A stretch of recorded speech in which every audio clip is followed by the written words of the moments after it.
में लिखा था क्या? वो इस धरती में पैदा हुए तो कहीं पर शिलालेख में अभी, इसलिए दिवाली के प्रथम दिन बुद्ध की मां की पूजा करने का रिवाज है और दूसरे दिन बुद्ध की पूजा करने का रिवाज है। ये बात यहाँ के लोगों को मालूम न हो, इसके लिए ब्राह्मण ने वामन और बलि राजा की एक काल्पनिक कथा को प्रचार में लाया और बलि ने 3 पग के अंदर धरती को निगल लिया। ऐसा झूठा प्रचार ब्राह्मण ने किया। तो जो दीप जलाने का जो संदर्भ आज योगी आदित्यनाथ और नरेंद्र मोदी कर रहे हैं, वो अयोध्या का फैसला क्या मुनियप्पन स्वामी मामला? तो भागवत जी जो है, महाराष्ट्र के चितपावन ब्राह्मण मोहन भागवत जी ने गोगई को संदेश दिया, तुम्हारा चरित्र अभी कलंकित हो गया है, अब तुम कलंकित चरित्र वाले जज बन गए हैं और वो रिपोर्ट हमको मिल गई है, अब क्या करें? अगर तुम्हें शुद्ध चरित्र का सर्टिफिकेट चाहिए तो वो सर्टिफिकेट रेडी है। शुद्ध चरित्र का सर्टिफिकेट तुम्हें वो मिलेगा, मगर उसकी शर्त यह है हमें जैसा एकड़, यानी इतने ही भूभाग का विवाद था, बाकी भूभाग का तो विवाद था ही नहीं। हम ये चर्चा इस सम्मेलन में क्यों करना चाहते हैं? क्योंकि हम हमारे 80 जिलों का ये भूभाग है जहां पर बुद्धा यहां रहे, यही के लोगों के घरों के सामने जाकर चारिका किया, उनका ही अन्न खाया और उनको ही ज्ञान का प्रकाश दिया। अशोका और बुद्धा का ये प्रदेश है और उन्होंने यहां जो कार्य किया इसके हिस्टोरिकल रिकॉर्ड अशोका बना कर गए, ताकि हमारा बुद्ध का नाम कोई मिटाए नहीं। जगह जगह सम्राट अशोक के ने जो स्तंभ लिखे हैं, उसमें क्या लिखा है मालूम है? उसमें लिखा है किसी पर अंकुश करना, किसी पर राज करना ये छोटी बात है, मगर सबको धम्म के अधीन लाकर राज करना ये सबसे बड़ा राज है। मैं ये कर रहा हूं।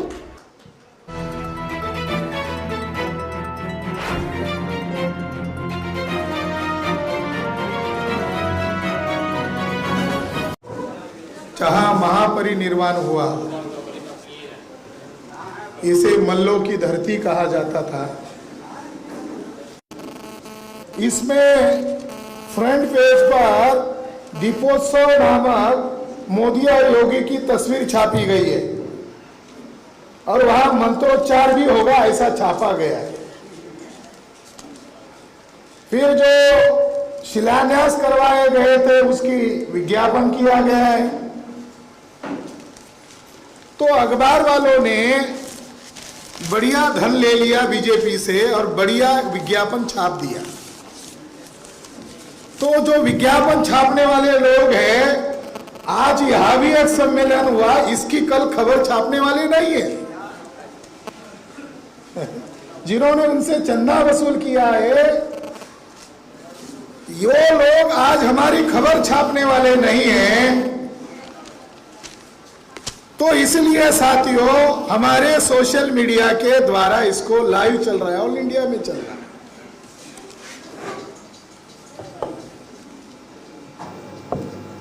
जो यहां चर्चा के लिए अलग अलग विषय लगाए गए हैं, उन विषयों पर चर्चा अगर होती तो बहुत अच्छा होता। उन विषयों पर चर्चा कम वक्ताओं ने की है, क्योंकि विषय इसलिए लगाया गया है ताकि हम जो लड़ाई लड़ना चाहते हैं उस लड़ाई के संदर्भ में हमें सही सही जानकारी हो। जो प्रथम विषय है उस पर मैं आखिरी में बोलूंगा। दूसरा विषय है मद्रास हाईकोर्ट के जजमेंट के आधार पर मुनियप्पन स्वामी मंदिर के अंदर बुद्ध की मूर्ति है और वह बौद्धों के हवाले करनी होगी।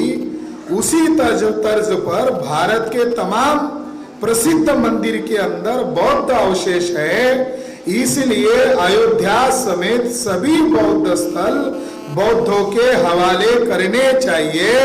एक ऐतिहासिक अध्ययन, साउथ इंडिया में एक तमिलनाडु स्टेट है और वहां पर एक हाई कोर्ट है जिसको कहते हैं Madras high court. Supreme court को भी वही संविधान लागू है और हाई कोर्ट को कोई अलग संविधान लागू नहीं है, सुप्रीम कोर्ट को भी एक ही संविधान लागू है और सुप्रीम कोर्ट को भी एक ही संविधान लागू है। उस संस्था को ऑर्डर किया कि वास्तव में वो मूर्ति क्या ब्राह्मणों के देवता की है या ब्राह्मण जिसको दुश्मन मानते हैं उस बुद्धा की है, इसका तहकीकात करके साइंटिफिक पद्धति से इसकी जांच करके एक रिपोर्ट इतने इतने दिनों के अंदर कोर्ट में दाखिल करना है।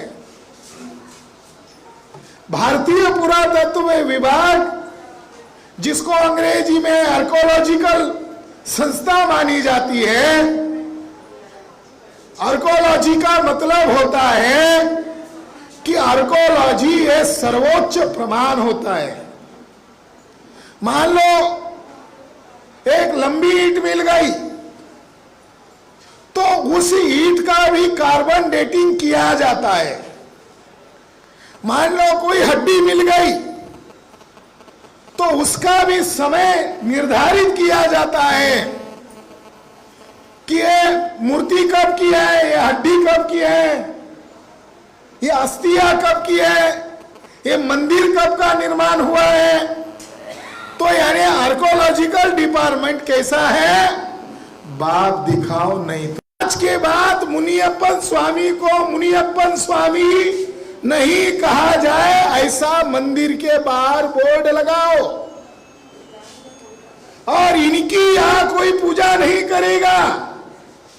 और ये जो मूर्ति है, ये मूर्ति भगवान गौतम बुद्ध की है और ये हम फैसला सुनाते हैं कि ये मूर्ति बौद्धों के हवाले कर दी जाए। ऐसा फैसला मद्रास हाई कोर्ट ने हाल ही में दिया। तो जज जो होते हैं वो कोई खुदा नहीं होते, भगवान नहीं होते, इंसान होते हैं, गलतियां कर सकता है। 1949 से लेकर 2019 तक एक विवाद चलता रहा और ये विवाद ओबीसी को मूर्ख बनाने के लिए जानबूझकर चलाया गया।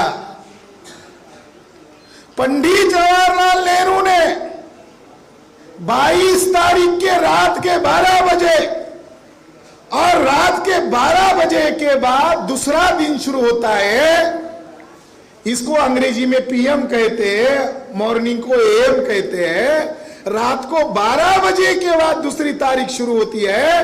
रात के 12 और 1 बजे के दरमियान यानी तारीख को काउंट करो तो दिनांक 22 दिसंबर और 23 दिसंबर 1949 को पंडित जवाहरलाल नेहरू ने अयोध्या में जो मस्जिद थी उस मस्जिद के अंदर गोरखपुर से राम लल्ला की मूर्ति लेकर गए और उस मस्जिद के अंदर नेहरू जी के द्वारा राम की मूर्ति रखी गई। तो उन्होंने उसको नाम क्या दिया, राम लल्ला। उत्तर भारत में लल्ला किसको कहते हैं, बच्चे को। तो ब्राह्मणों ने राम लल्ला की मूर्ति वहां से नहीं बनाई, गोरखपुर से लेकर गए। ये जो गोरख प्रेस है ना, गीता प्रेस, इसका जो प्रमुख है इसने भेजी वहां। और फैजाबाद जिले का जो कलेक्टर था, ये नेहरू के इशारे पर अंदर राम की मूर्ति रखवाई। तब से विवाद शुरू हुआ। आज जो दिवाली की बात कर रहे हैं, अयोध्या में राम आए थे, अयोध्या में राम आने की खुशी में दिए जलाए गए, ये जो बात कर रहे हैं ये सच है क्या? इसको सच माना जा सकता है क्या? इसको सच नहीं माना जा सकता। अगर वो आए थे तो कहीं खत में लिखा था क्या? वो इस धरती में पैदा हुए तो कहीं पर शिलालेख में अभी, इसलिए दिवाली के प्रथम दिन बुद्ध की मां की पूजा करने का रिवाज है। और दूसरे दिन बुद्ध की पूजा करने का रिवाज है। ये बात यहाँ के लोगों को मालूम न हो, इसके लिए ब्राह्मण ने वामन और बलि राजा की एक काल्पनिक कथा को प्रचार में लाया और बलि ने 3 पग के अंदर धरती को निगल लिया। ऐसा झूठा प्रचार ब्राह्मण ने किया। तो जो दीप जलाने का जो संदर्भ आज योगी आदित्यनाथ और नरेंद्र मोदी कर रहे हैं, वो अयोध्या का फैसला क्या मुनियप्पन स्वामी मामला, तो भागवत जी जो है महाराष्ट्र के चितपावन ब्राह्मण मोहन भागवत जी ने गोगई को संदेश दिया, तुम्हारा चरित्र अभी कलंकित हो गया है, अब तुम कलंकित चरित्र वाले जज बन गए हैं और वो रिपोर्ट हमको मिल गई है। अब क्या करें? अगर तुम्हें शुद्ध चरित्र का सर्टिफिकेट चाहिए तो वो सर्टिफिकेट रेडी है, शुद्ध चरित्र का सर्टिफिकेट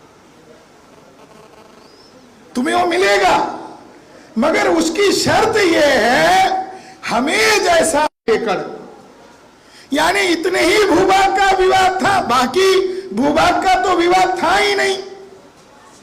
हम ये चर्चा इस सम्मेलन में क्यों करना चाहते हैं? क्योंकि हम हमारे 80 जिलों का ये भूभाग है जहां पर बुद्धा यहां रहे, यही के लोगों के घरों के सामने जाकर चारिका किया, उनका ही अन्न खाया और उनको ही ज्ञान का प्रकाश दिया। अशोका और बुद्धा का ये प्रदेश है और उन्होंने यहां जो कार्य किया इसके हिस्टोरिकल रिकॉर्ड अशोका बना कर गए, ताकि हमारा बुद्ध का नाम कोई मिटाए नहीं। जगह जगह सम्राट अशोक के ने जो स्तंभ लिखे हैं उसमें क्या लिखा है मालूम है? उसमें लिखा है किसी पर अंकुश करना, किसी पर राज करना ये छोटी बात है, मगर सबको धम्म के अधीन लाकर राज करना ये सबसे बड़ा राज है। मैं ये कर रहा हूं, किसी को जितना छोटी बात है सभी प्रजा को धम्म के अधीन लाना मैं ये कर रहा हूं। और अशोक ने दावा करके लिखा है जब तक चांद सूरज रहेगा तब तक बुद्ध धम्म संघ का नाम रहेगा, शिलालेखों में लिखा है। कोई काल्पनिक उसका दावा कोई साधारण दावा नहीं था। तो अशोका ने वो बना के रखे हैं और ब्राह्मणों ने किस आधार पर फैसला दिया? बकवास बातों को आधार बनाकर फैसला दिया। ब्राह्मण लोग, आरएसएस बीजेपी के ब्राह्मण लोग क्या कह रहे थे मालूम है? ब्राह्मण कह रहे थे कोर्ट के कटघरे में खुद भगवान राम जी खड़े हैं और वो जज साहब को जवाब दे रहे हैं। ब्राह्मणों ने इतना उल्लू बनाया कि ये केस हमारे वकील नहीं लड़ रहे, ये केस हमारे वकील नहीं लड़ रहे। मुसलमानों को दरकिनार कर दिया। मुसलमानों के पास आखिरी अर्जी करने की अवसर था। मुसलमान सुप्रीम कोर्ट के जजमेंट को चुनौती दे सकते थे, मगर ब्राह्मण लोगों ने मुस्लिम मौलानाओं को दबोच लिया और अन्य मुद्दे में उनको इंगेज कर दिया। और फिर मुस्लिम लीडर्स लोगों ने भी कहा अब हम केस दायर नहीं करेंगे, जबकि सुप्रीम कोर्ट में एक ओबीसी का मौर्या नामक नौजवान सुप्रीम कोर्ट में याचिका दायर कर चुका था और उसकी याचिका का आधार यह था कि पुरातत्विक प्रमाण और साक्ष्यों के आधार पर वो मस्जिद नहीं है, वहां पर ना कोई मंदिर है और वहां पर उसके नीचे मंदिर मस्जिद का मामला नहीं है, बल्कि ये बौद्ध विहार है। ऐसा एक ओबीसी व्यक्ति ने अर्जी दाखिल किया। जब उसकी तारीख आ गई तो वो अपने सुप्रीम कोर्ट में अपने वकील को लेकर गया तो उसकी सुनवाई करने की बजाय जस्टिस गोगोई ने क्या किया, कल ये मौर्य और इनके वकील आएंगे, ओबीसी है, तो उन्होंने पहले से ही सेटिंग कर लिया होगा, ये मेरा उनके ऊपर आरोप है। उन्होंने पहली ही लाइन में जो बीजेपी का बड़बोला नेता है सुब्रमण्यम स्वामी, उसको कोर्ट चैम्बर में पहले लाइन में बिठा के रख दिया और कोर्ट में ये मौर्य और उसका वकील ये ना कहे, क्योंकि उनको क्लोज करना है चैप्टर, हड़बड़ी में इसको क्लोज करना है और ये बहुत विरासत है, इसकी डिमांड ना करे। इसके लिए जस्टिस गोगोई और बोबड़े जी ने कहा, देखो सुब्रमण्यम स्वामी जी, तुम वर्तमान सत्ता वाले पक्ष के नेता ही क्यों ना हो, हम आपको बोलने नहीं देंगे, आपको भी बोलने नहीं देंगे, किसी को भी बोलने नहीं देंगे। इसका संदर्भ है बौद्धों को बोलने नहीं देंगे, ऐसा अगर कह दिया तो भारत में विद्रोह होगा। इसलिए उन्होंने नाटक किया और सुब्रमण्यम स्वामी को कोर्ट में बिठा दिया। क्या हुआ, मौर्य के द्वारा दाखिल किए गए केस का क्या हुआ, जो 5 जजेस के द्वारा जो फैसला आया उस केस को कचरे में डाल दिया गया। साथ में 4 स्तूप बनाए हैं। ह्यून संघ कहता है जमीन से 37 फुट ऊंचा एक स्तूप मैंने देखा, जिसका आकार 5 एकड़ एरिया में फैला हुआ था।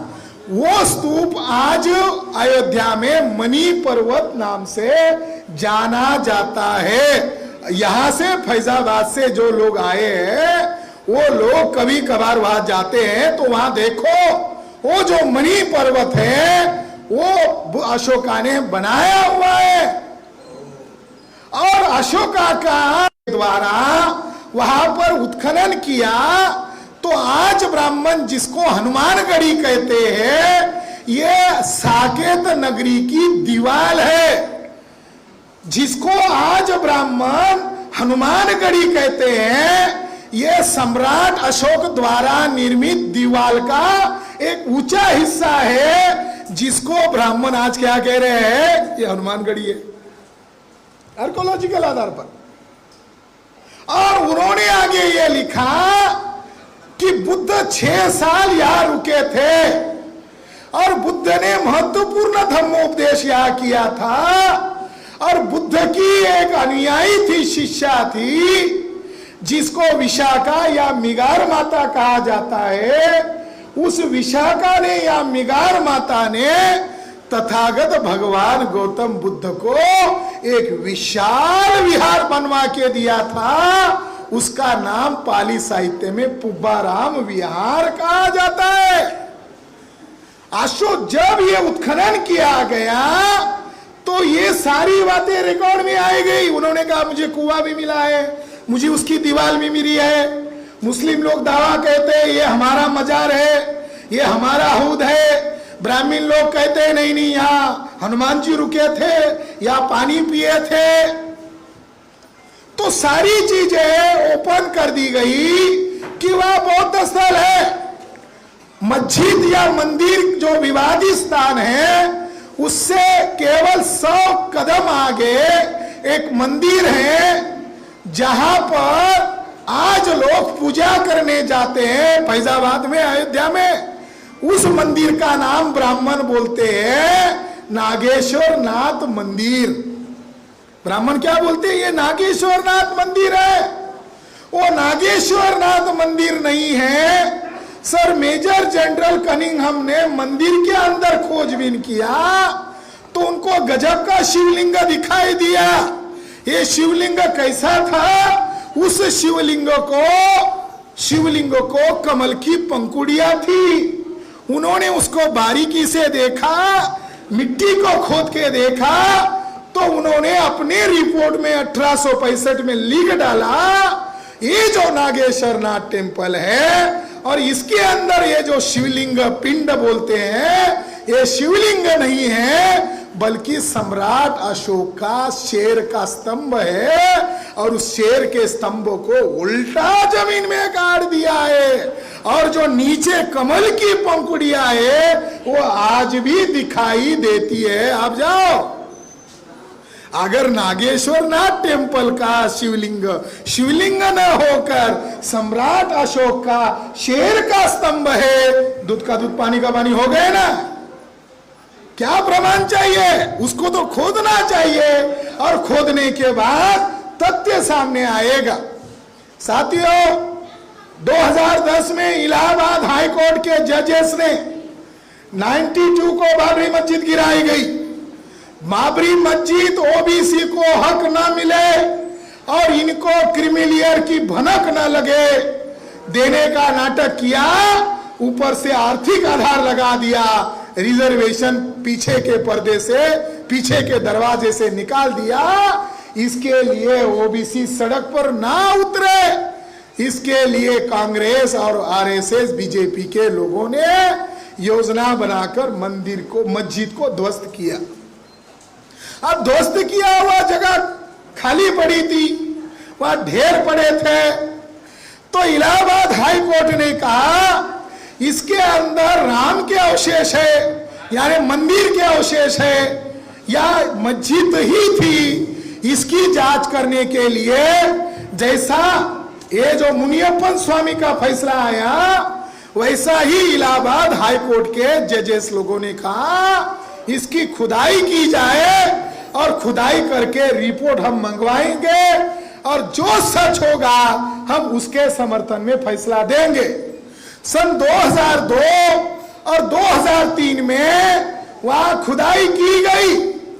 अयोध्या में 1 साल खुदाई चली, मगर खुदाई कितनी की? केवल मात्र 60% की। खुदाई पूरी नहीं की, केवल मात्र 60% की। और उस रिपोर्ट को इलाहाबाद हाई कोर्ट ने सार्वजनिक नहीं किया और कहा जो आपने वहां ढूंढा है इसको कोर्ट में दाखिल करो। और इस कोर्ट में दाखिल किए गए भारतीय पुरातत्व विभाग के रिपोर्ट के आधार पर 2010 में फैसला सुनाया। अभी तक वो रिपोर्ट सार्वजनिक नहीं किया है। अरे भाई, आप उत्खनन कर रहे हो और भारतीय पुरातत्व विभाग कर रहा है, सरकारी संस्था कर रही है, उस रिपोर्ट को आपने आज तक सार्वजनिक क्यों नहीं किया? आप कहते हो कि मोदी जी की जीत हो गई, आप कहते हो योगी जी की जीत हो गई और सामाजिक सौहार्द को कायम रखते हुए फैसला सुनाया गया, मगर न्यायपालिका और भारत का जो लोकतांत्रिक संस्था है उस संस्था ने उस रिपोर्ट को सार्वजनिक नहीं किया। अब सवाल है, भारतीय पुरातत्व विभाग के द्वारा 2 जिल्द में यानी 2 खंडों में जो रिपोर्ट सादर किया गया है उस रिपोर्ट में है क्या? हम कह रहे हैं इसको ओपन करें, हम कह रहे हैं इस मामले को ओपन करें, ओपन करने का आधार दे रहे हैं। रफा दफा नहीं हुआ मामला, उल्टा और ज्यादा उग्र हो गया है। तुम कहते हो 1.75 एकड़ एरिया को हमने सुलझा दिया है। लॉकडाउन चल रहा था, सबको घरों में ढुसाया गया, सड़क पर आने वाले युवा लोगों को मारा गया और ऑल इंडिया में नरेंद्र मोदी रामायण महाभारत दिखा रहा था। लोगों को ट्रेन चाहिए थी, लोगों को बसें चाहिए थी, मगर उन्होंने बसेस नहीं दिया बल्कि कहा रामायण महाभारत सुनो। अरे हमारे लोग थे भूखे, हमारे लोगों को चाहिए थे साधन, हमारे लोगों ने डिमांड नहीं किया हमको रामायण महाभारत दिखाओ। टेस्ट किया थाली बजाओ, टेस्ट किया दिया जलाओ, घंटा बजाओ, कर दिया हमारे लोगों ने। हमारे लोगों ने दिमाग नहीं लगाया। ब्राह्मण ने मोदी को दाढ़ी बढ़ाने के लिए कहा, साधुपन का नाटक किया और वहां पर क्या किया? मोहन भागवत नामक आरएसएस के सरसंघ चालक ने जो 1.75 एकड़ इतनी ही विवादित जगह थी। और बाकी जो जगह है लगभग 200 पौने 200 एकड़ और 200 एकड़ जो जगह है ये जगह बौद्धों की है, ऐसा उनके सरकारी रिपोर्ट में लिखा हुआ है। मोहन भागवत ने क्या किया, कोर्ट के माध्यम से पौने 2 एकड़ का मामला ब्राह्मण के पक्ष में लिया, लॉकडाउन लागू कर दिया और लॉकडाउन में ही भागवत ने घोषित किया राम मंदिर ट्रस्ट को हम 200 एकड़ जमीन दान देते हैं। इसका क्या मतलब है? इसका मतलब यह है साथियों, बहुत गंभीर मतलब है।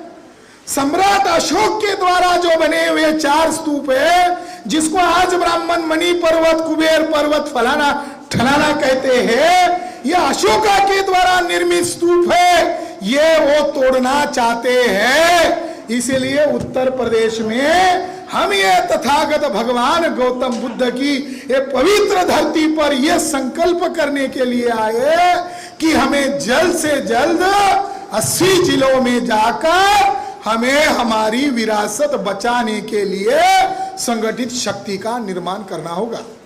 है अभी भी हो, जिसको कुबेर पर्वत कहते हैं, जिसको मणि पर्वत कहते हैं, जो पुब्बाराम विहार है वो आज भी है। जो अशोका का स्तंभ है वो उल्टा गाड़ कर उसको शिवलिंग बनाया और 2003 में महाशिवरात्रि के रात पर देखो 2002 में उत्खनन हुआ। उत्खनन करने वाले बदमाश ब्राह्मणों ने क्या किया, पुरोहितों को संदेश दिया, कोर्ट में फैसला चल रहा है, एक सबूत बचा हुआ है, आप इसको उखाड़ के फेंक दो या इसको ढका के रख दो। महाशिवरात्रि के रात के दिन अयोध्या के पंडे बदमाश ब्राह्मणों ने वो शिवलिंग की कमल की पंखुड़िया जो अशोका के शेर के स्तंभ की है वो ओपनली दिखाई दे रही थी। आज उन बदमाश ब्राह्मणों ने उस कमल की पंखुड़िया वाला जो शेर का स्तंभ है उसको आज चांदी का पत्रा लगा दिया है ताकि ये दिखे नहीं, हम लोगों को मालूम ना हो जाए। मैं ये सवाल आप लोगों के सामने प्रस्तुत कर रहा हूं कि 2002 की जो रिपोर्ट है उस रिपोर्ट में क्या लिखा हुआ है। उस रिपोर्ट में पहला खंड विस्तृत रूप से क्या क्या मिला उसकी जानकारी है और 100-150 पेजेस के ज्यादा जो अलग अलग टीम होती थी वो हर दिन जो चीज मिलती थी वो रजिस्टर्ड में मेंशन करते थे। हमें हाथी मिला, उसकी इंच एवड़ी इतनी है, हमें एक मूर्ति मिली जिसका कान लंबा है, हमें ध्यानस्थ अवस्था में पुरुष की मूर्ति मिली है, ये उसके लक्षण ऐसे है, उसके हाथ में अशोक चक्रा है, इसके हाथ में धम्म चक्रा है। यानी उस रिपोर्ट को आज भी सार्वजनिक किया तो योगी सरकार की नाक कट सकती है, नरेंद्र मोदी की नाक कट सकती है। उस रिपोर्ट में खुलेआम लिख दिया है, नीचे खुदाई करते करते हम गए तो हमें अशोका के अभिलेख के टूटे हुए हिस्से मिले, हमें बौद्ध गुप्त राजाओं की बुद्ध प्रतिमाएं मिली और हमें हाथी मिले, शेर के स्तंभ मिले, बुद्ध की प्रतिमाएं मिली और जो विवादी स्ट्रक्चर था उस विवादी स्ट्रक्चर को उन्होंने उस रिपोर्ट में कहा जब हमने इसकी खुदाई की तो इसमें 2 तरह के काम नजर आए, एक पुराना स्ट्रक्चर था और एक नया स्ट्रक्चर उसके अंदर घुसेड़ दिया था। यह स्ट्रक्चर बिल्कुल वैसा ही था जैसे सारनाथ में हमें मिला था और यह स्ट्रक्चर जिस महिला ने 12वीं शताब्दी में सारनाथ में 3 मंजिला बुद्ध विहार बनाया था वो कन्नौज की रानी थी, गढ़वाल राजा की पत्नी थी जिसका नाम कुमार देवी गढ़वाल था।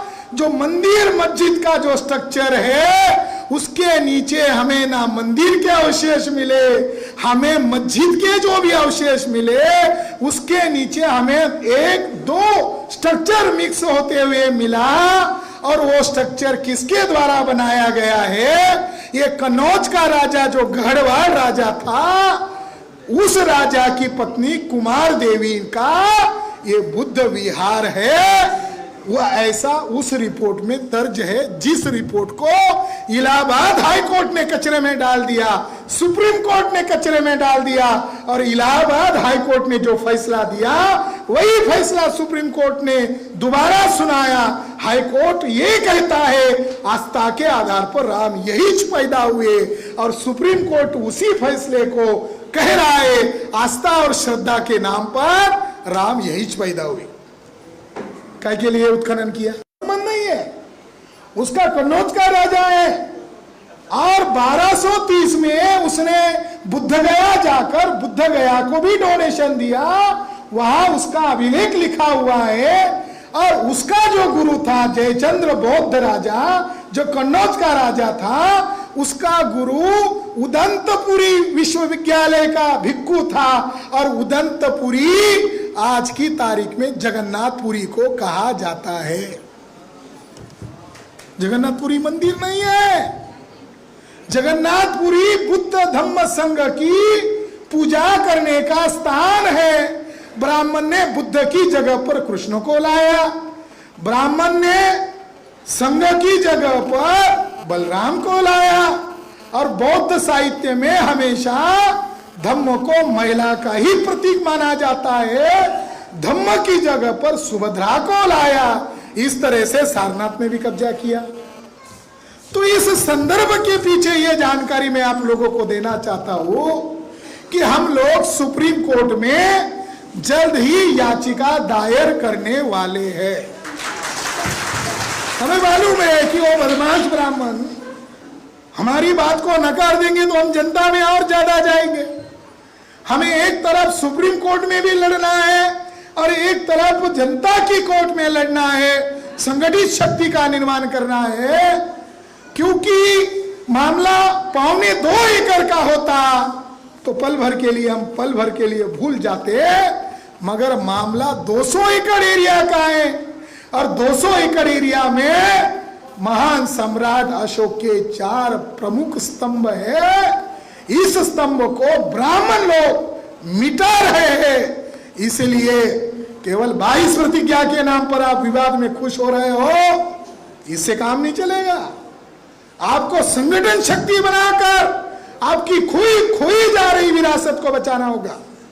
आज मैं इस मंच से जाहिर करना चाहता हूं कि ये जो अभी ज्ञानव्यापी मस्जिद का विवाद चल रहा है को 6500 जातियों में बांटा है, इसलिए साकेत के बाद हमें किसको बचाना है?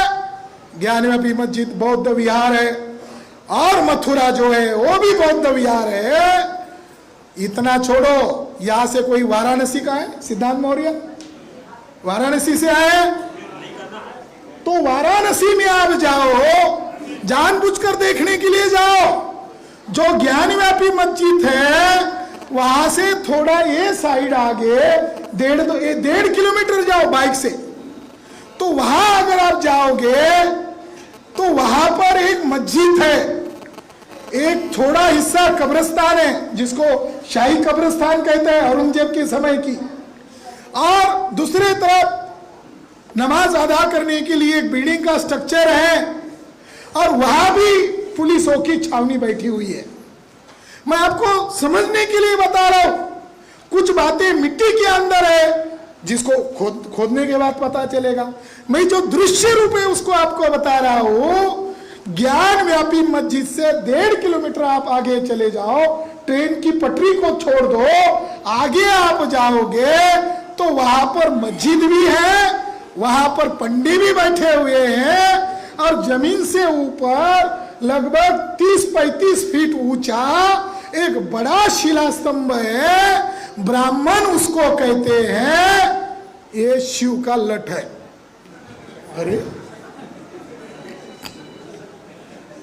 ब्राह्मण क्या कह रहे? ब्राह्मण क्या कह रहे हो? शिव का लठ है। अरे वो अशोक का स्तंभ है ना, अशोक का स्तंभ है, दिखाई दे रहा है, वाराणसी में है ये। तो लाड भैरव कहता है, लाड भैरव ये अशोक का स्तंभ है, ये रिकॉर्ड में है, जो आंखों से दिखाई दे रहा है। कितना मूर्ख बना रहे हैं हमारे लोगों को ब्राह्मण। अगर वो स्तंभ, अशोक का स्तंभ दिखाई दे रहा है, सरकारी रिपोर्ट में दर्ज है, तो ज्ञानव्यापी मस्जिद के अंदर क्या निकलेगा? चूहा क्या निकलेगा? ब्राह्मण लोगों ने बुद्ध को ही ध्यान में रखकर शिव बनाया, ब्राह्मणों ने बुद्ध को ही ध्यान में रखकर विष्णु बनाया, ब्राह्मणों ने बुद्ध को ही ध्यान में रखकर राम बनाया। ये जो मैंने किताब लिखी है ब्राह्मणों को चुनौती देने के लिए कि रामायण महाभारत ये ग्रंथ जो है ये बौद्धों से चोरी करके लिखे गए हैं। रामायण का राम एक काल्पनिक राम है, मगर बौद्ध साहित्य में जातक कथाएं हैं। यहाँ भिक्खु बैठे हुए हैं। जातक कथा का मतलब होता है तात्पर्य बताने के लिए उपदेश वाली कथा। बुद्ध का वर्णन एक जातक कथा में आता है और उस जातक कथा का नाम है दशरथ जातक। इस दशरथ जातक में बोधिसत्व राम का जिक्र है, उसमें कोई रावण विभीषण नहीं है। उसमें अनित्यतावाद का सिद्धांत है, जो दुनिया में पैदा हुआ आज न कल वो मरेगा।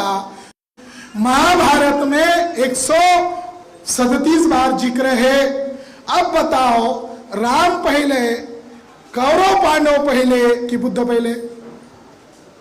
अगर उसमें तुम बुद्ध का जिक्र कर रहे हो तो बुद्ध पहले है, तो रामायण की जो कथा है ये दशरथ जातक कथा की चोरी की हुई कथा है।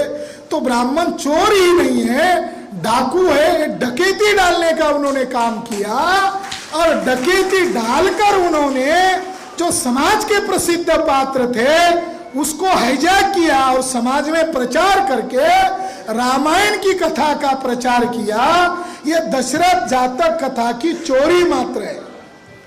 इसलिए साथियों, आप लोगों को ये जानकारी मैं देना चाहता हूं कि केवल अयोध्या का ही मंदिर का मामला नहीं है, तमाम प्रसिद्ध मंदिर है।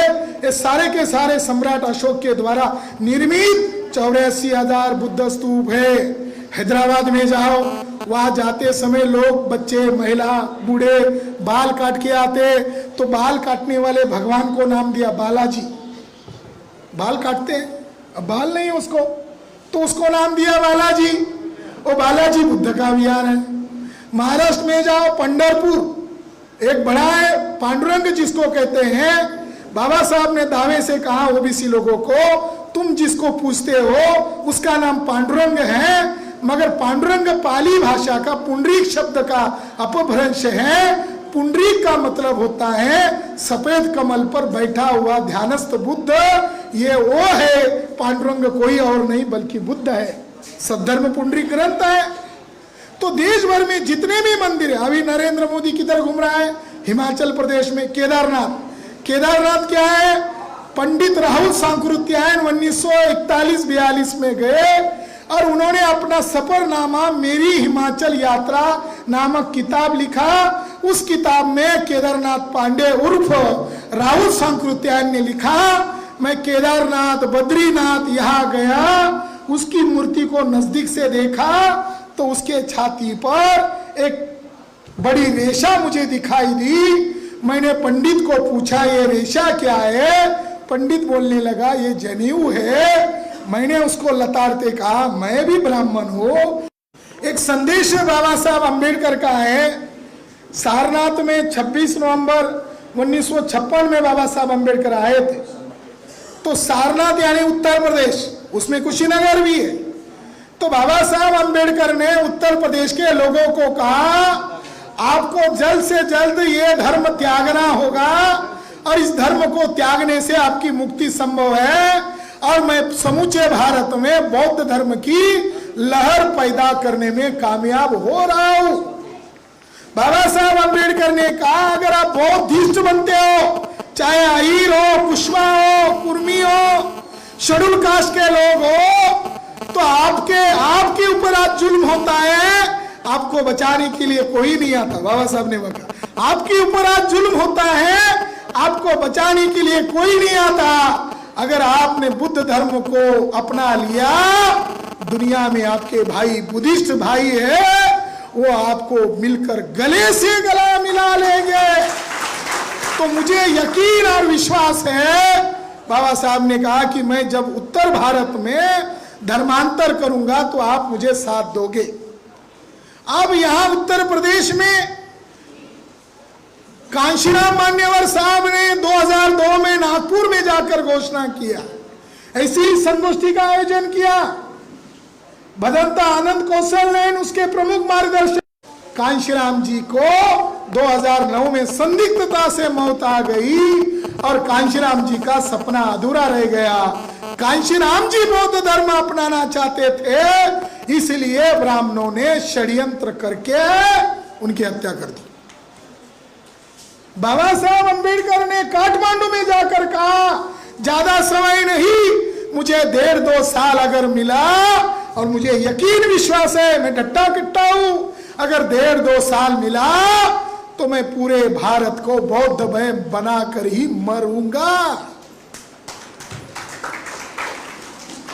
हत्या कर दी, बाबा साहब अंबेडकर की हत्या कर दी। और हत्या करने के लिए ब्राह्मणों ने उनकी मिसेस सविता अंबेडकर, जो ब्राह्मण जाति से थी, उसका इस्तेमाल किया और नेहरू के कहने पर बाबा साहब अंबेडकर की हत्या कर दी। बाबा साहब अंबेडकर की हत्या करने की एक मूल वजह है कि भारत से बौद्ध धर्म जो मिटाया गया था, वो मातृभूमि में बाबा साहब दोबारा लाने में सफल हो रहे थे, इसलिए उनकी हत्या कर दी। और उनकी जो जांच की रिपोर्ट थी, हत्या की जांच, डीआईजी सक्सेना आयोग, आज 65 साल गुजर गए, महामानव डॉक्टर बाबा साहब अंबेडकर की मृत्यु का जो जांच किया गया, वो रिपोर्ट को आज भी संसद के पटल पर नहीं लाया जा रहा है। हत्या क्यों हुई? जांच हुई, जांच का रिपोर्ट रेडी है, रिपोर्ट का नाम है डीआईजी सक्सेना आयोग, हमारे लोगों को मालूम नहीं। इस संदर्भ में कांशीराम साहब का आंदोलन को अगर आप देखोगे तो बाबा साहब की तरह ही कांशीराम जी की संदिग्ध मौत है, क्योंकि कांशीराम जी के चले जाने के बाद ही बहुजन को सर्वजन बनाया गया। हाथी जो बुद्ध का प्रतीक है, हाथी हाथी नहीं है, बुद्ध का प्रतीक है। महामाया को सपने में कौन आया? सफेद हाथी आया, इसलिए बुद्ध के प्रतीक को बाबा साहब ने आरपीआई का सिंबल बनाया। आज हाथी क्या हो गया? उत्तर प्रदेश में आज भी कांशीराम जी के अनुयायी दिखाई नहीं दे रहे, सारे भगत बने हुए हैं। हाथी को गणेश ललकार रहे हैं, हाथी नहीं गणेश है, ब्रह्मा विष्णु महेश है। मैं ये नहीं मानता हूं वो हाथी की बदनामी हो रही है, मैं ये मानता हूं ये बुद्ध की बदनामी हो रही है, क्योंकि बुद्ध धर्म का प्रतीक है। वो हाथी को गणेश कर दिया, परशुराम का पुतला बनाने की बात चल रही है, अयोध्या का मंदिर बनाने की बात चल रही है। तो उत्तर प्रदेश की धरती बुद्ध धर्म के लिए अनुकूल है, मगर इस देश में जिनको नेता हमारे समाज के लोग मान रहे हैं, वो बुद्ध धर्म के खिलाफ आचरण कर रहे हैं। जिसको हमारे लोग नेता मान रहे हैं, वो बुद्ध के खिलाफ आचरण कर रहे हैं। बहुजन शब्द किसी की बपोती नहीं है। चरत भिक्खवे चारिकं बहुजन हिताय बहुजन सुखाय, यही उत्तर प्रदेश में काशी के पास पहला धम्म चक्र प्रवर्तन हुआ और बुद्ध ने अपने अनुयायियों को कहा बहुजन का हित करो, बहुजन का कल्याण करो, इसलिए मैंने ये धम्म चक्र प्रवर्तन किया है। वो लोग क्या धर्म परिवर्तन करेंगे? जो बहुजन को सर्वजन कह रहे हैं वो क्या करेंगे? वो तो हमारे समाज को उल्लू और मूर्ख बनाने का काम कर रहे हैं। इसलिए बुद्धिस्ट इंटरनेशनल नेटवर्क जो मान्यवर जी का सपना है, इसको पूरा करने के लिए हम दृढ़ संकल्प है। हम उनकी समीक्षा कर रहे हैं, इसलिए नहीं कर रहे कि उनका हमारा कोई बहन जी का हमारा कोई झगड़ा है, इसलिए नहीं कर रहे, सैद्धांतिक झगड़ा है। इसलिए साथियों, आखिर में बाबा साहब अंबेडकर ने सारनाथ में ये कहा कि बुद्ध धर्म क्यों पुनर्जीवित करना है, क्योंकि ब्राह्मण लोग संविधान को खत्म करना चाहेंगे। बाबा साहब अम्बेडकर ने सारनाथ में स्पीच देते हुए कहा, मैं बुद्ध धर्म को क्यों पुनर्जीवित कर रहा हूं, क्योंकि संविधान ब्राह्मणों के वर्चस्व के लिए धोखा है। एक तरफ संविधान भी रहेगा और एक तरफ ब्राह्मणवादी विचारधारा राजनीतिक रूप से उभरेगी, तो संविधान उस दोनों में से एक का मरना तय है। अगर संविधान 100% लागू हुआ तो ब्राह्मणवाद का मरना तय है। अगर राजनीतिक ताकत अल्पसंख्यक ब्राह्मणों ने हथिया ली तो संविधान का मरना तय है। संविधान को नहीं मरने देना है, इसलिए मैं बुद्ध धर्म को अपना रहा हूं। यानी क्लियर कट बात है, ब्राह्मणिज्म संविधान को मार सकता है, यह बाबा साहब की भविष्यवाणी है। आज आरएसएस के ब्राह्मण 12 अगस्त 2022 को times of India, Amar Ujala, Dainik Jagran, दैनिक हिंदुस्तान में खबर छपकर आई। उसका हेडिंग था कि हिंदू राष्ट्र का नया संविधान ड्राफ्ट हो गया है, उसका प्रारूप तैयार हो गया है और यह संविधान वर्ण व्यवस्था के आधार पर चलेगा और जो प्रतिनिधि चुने जाएंगे, जिसको आज आप पार्लियामेंट कहते हो, उसको पार्लियामेंट नहीं कहा जाएगा, इसको धर्म सभा कहा जाएगा। इसका मतलब सीधा है, 2024 के बाद कोई चुनाव होने वाला नहीं है। इसका एक अर्थ है, वो अर्थ ये है कि ब्राह्मण लोग 2024 के बाद कोई चुनाव करना नहीं चाहते।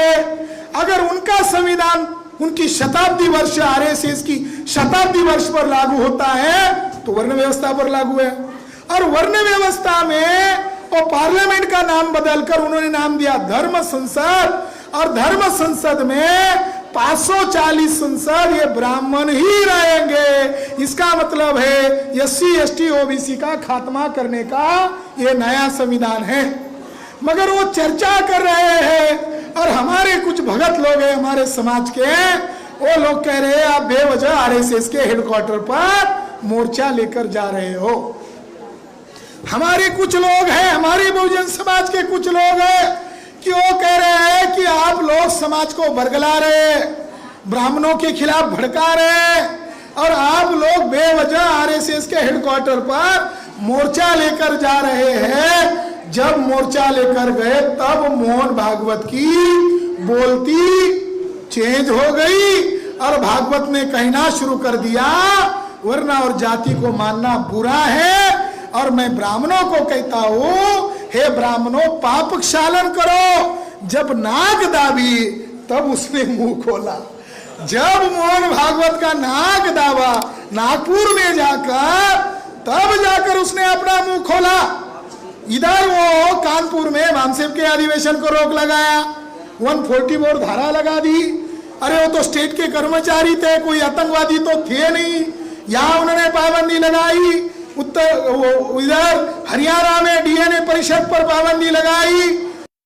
बल्कि लड़ते लड़ते मरेंगे, हमारे हक अधिकार को लेकर लड़ेंगे। तो संकी साहब ये उत्तर प्रदेश में यूपी के हर जिले में बुद्ध की प्रतिमा है और बुद्ध हर जिले में घूमे उसके अवशेष है। हम लोग उत्तर प्रदेश में कांशीराम मान्यवर साहब का सपना पूरा करेंगे। ये धर्म हमको अछूत मान रहा है, ये धर्म हमको नीच मान रहा है। इस धर्म को लात मारने में ही हमारी भलाई है, अन्यथा आपकी कोई मुक्ति कर नहीं सकता। धन्यवाद। जय भीम, नमो बुद्धाय।